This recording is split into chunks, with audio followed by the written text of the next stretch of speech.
at the Baby Lock Shack, I have been asked to show you how to thread the Desire 3. Now the Desire 3 is a 5-thread combination cover stitch and overlock machine. I'm going to initially thread it up for you as an overlocker, and you see here all the looper threads go through tubes. So the normal process of eyes and loops and roundy bits that you get in lots of ordinary overlockers, this one is just so much easier. It's the first of the Baby Lock range of combination machines. So to thread, I'm just pulling, this is the lower looper. I can thread this in any order. Because this machine has the loopers going through tubes, there is no danger of those threads crossing over, so I can thread any order I like. I'm going to do the lower looper, which is the center one of the holes. You have upper, lower and chain looper. So I'm going to thread the lower looper first, and to do so I must press this white button here, hold it and turn the wheel until the tubes close like so. And now I need to put 1/2 inch of thread down that tube, the center one, leave a nice long loop that comes to the end of the flap down here, and connect up the bellows to the center tube. So I've set the lever here to L. This is attached to a set of bellows inside. When I press it, it sends a jet of air down that tube and the thread comes out here like that. And now if I just trim that off to about that level, I don't have to put the threads under the foot, it will sort itself out. Now I take the upper looper thread over the tension mast into the clips, and again 1/2 inch down that tube, connect up the bellows. That one's going to come out here like that, and the needles over, clip in, and don't forget you must always do this with the foot up. Goes under, over this white piece, into the hook, and I'm going to use the little needle threader. So I keep the triangle at the top, put the thread across the prongs and aim it at the eye of the needle, and there we are, threaded. It has just occurred to me that I'm not wearing my glasses, but as you see, it's not a major catastrophe, because using that needle threader I'm still able to see what I'm doing. So left needle thread goes into the clip, same path as the right needle, and once again minus glasses, and there we are. And just pull those out, trim off the excess on the thread cutter, and we're ready to roll. Open the tubes. Now what I have on here, this is my stitch width. As I move this, you see the blade moves in and out. The bottom one is my stitch length. Now I just zoom in a little. Around one side it says standard, around the other side it says rolled hem, and what that does, when I turn it round to the rolled hem setting, there is a stitch finger just there, and when I turn it round you will see that it takes the stitch finger out of work. So for a 4-thread overlock I need my stitch length set at standard. This one will lock the blade down if I don't want to cut the fabric. Over here I have my stitch selector. Now as you see, it's marked A, B, C and D.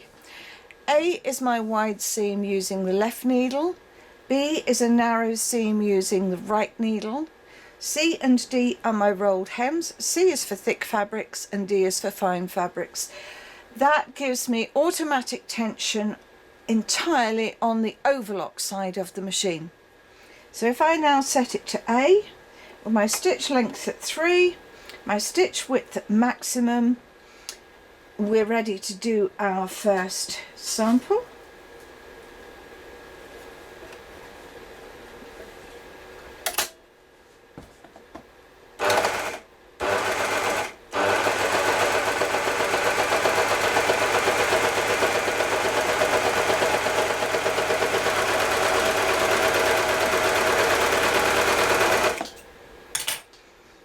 Now the automatic tension has measured the thickness of that fabric.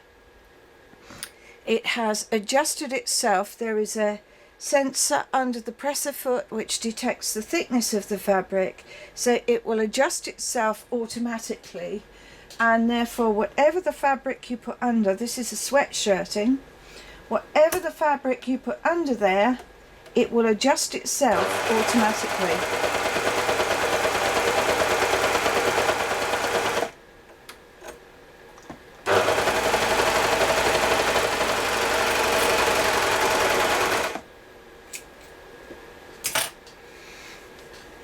So there you see, we have a perfect stitch even with the extra thick fabric.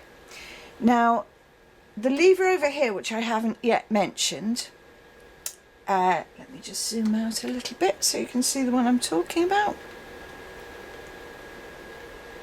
There, this is it. This is the differential feed. When set at N, that is literally, I have 2 feed dogs on this machine. The back feed dog always goes at the same speed. That differential feed allows me to adjust the speed of the front feed dogs. So if I put the differential feed up to 2 and the stitch length to 4, this is what happens.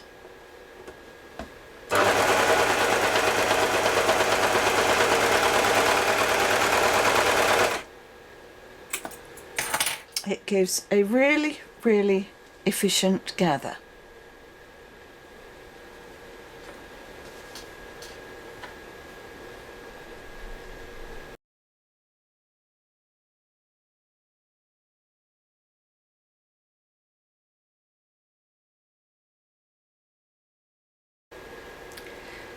So now I'm going to stop the overlocking and set the machine up for a cover stitch.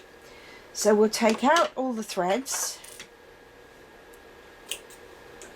like so. You never pull on an overlocker, you never pull the threads backwards, you always pull them from that chain.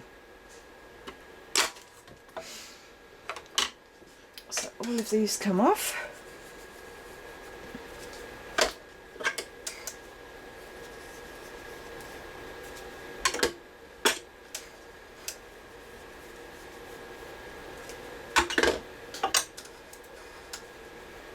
And this time I'm going to close the tubes in order to thread my chain looper. So press the button and turn the wheel like so. Slide the lever across to the chain looper section, and now we'll put the thread through over the tension arm. Now this little arm up here, we put the thread from outside to inside, take it to the back, and it goes under the arm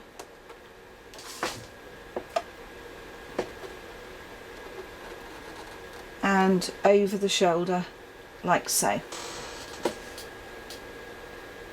The tubes are closed, so I'm now going to put 1/2 inch of thread down there and press the lever. Now that thread has come out in the far side. There's a little tray and the thread has come out here. In order not to have all that length of thread dragging along under the stitching, I just trim it off on the thread trimmer, and we're ready to go with that one. And now we just have to remove the needles.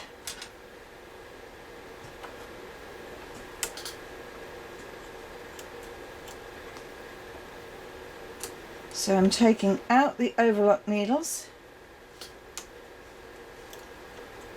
and I'm going to replace them in these front slots. I'll show you a triple cover stitch. So that's one,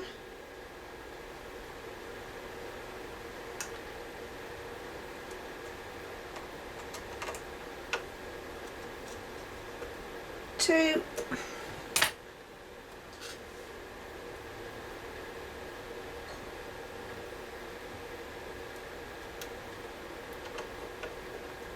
and 3 needles.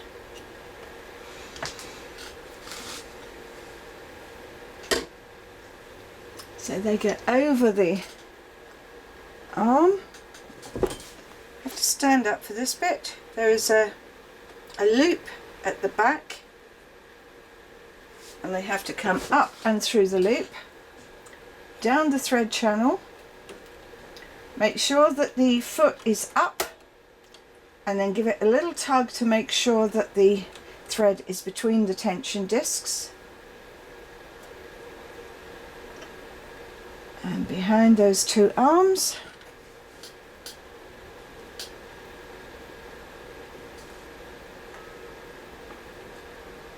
Oh, missed.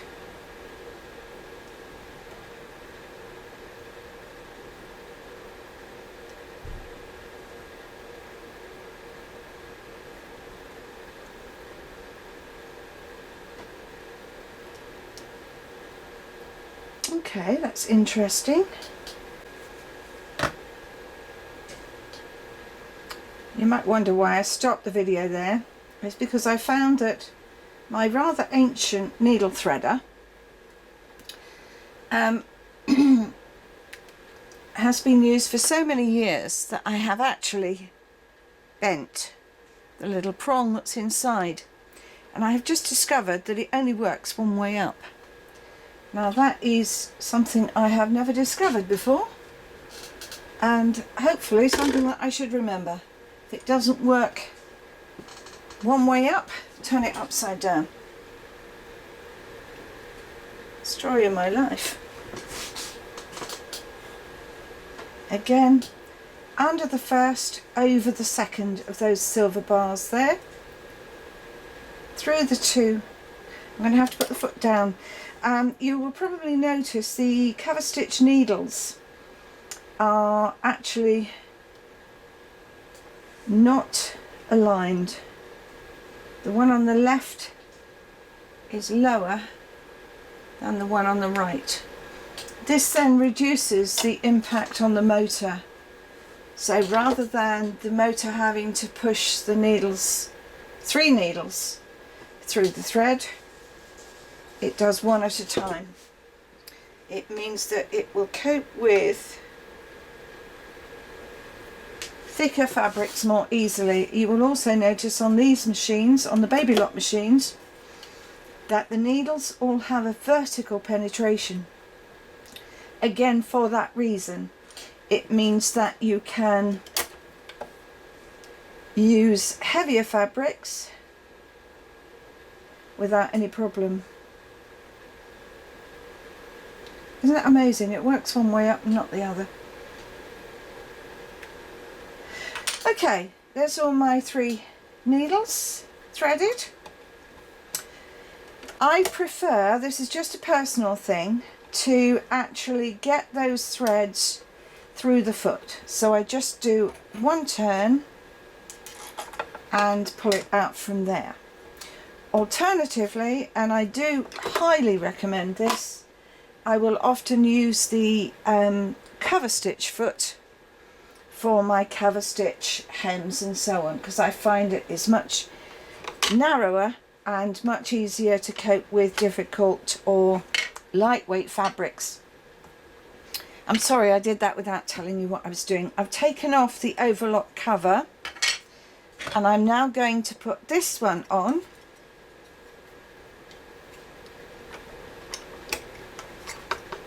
This is my cover stitch cover. I lock down the blade and I lock down that upper looper. So you turn that to down, you then turn the wheel on the side until the looper shuts down, otherwise it would bang on that surface. And there's my cover stitch machine. So let's do it on the calico because you can see the colours then. You fold your fabric over, you put your hem underneath, and your needle positions are marked on here. So you line up the left edge of your fabric. Let me zoom in a little for you. That's better. So you line up the left edge of your fabric with the leftmost needle. I tend to use either triple or wide cover stitch purely because it relies less on you being accurate. So the wider the stitch, the less accurate you have to be. Now I'm setting my stitch length to 3. My differential feed is on N. Here is my tension for my looper thread. So I have set it to that bar. That's because I'm using a wide cover stitch and I'm using an ordinary thickness of thread. It goes beyond that if you're using a very heavy decorative thread. If you're doing a narrow cover stitch, you go down to the straight line. If you're doing a train stitch, you go to the dotty bits. It's a technical term, you appreciate dotty bits. So stitch length on 3.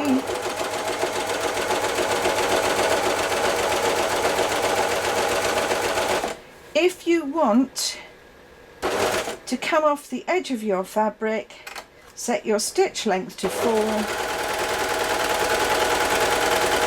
And Overlock is the only company where their machines allow you to chain off of the edge of the fabric.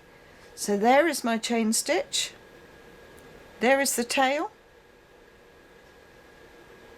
and once again your differential feed will work perfectly well with your cover stitch. You can also use that to compensate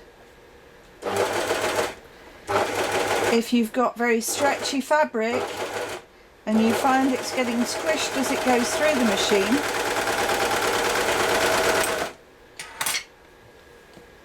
There's your gathered cover stitch.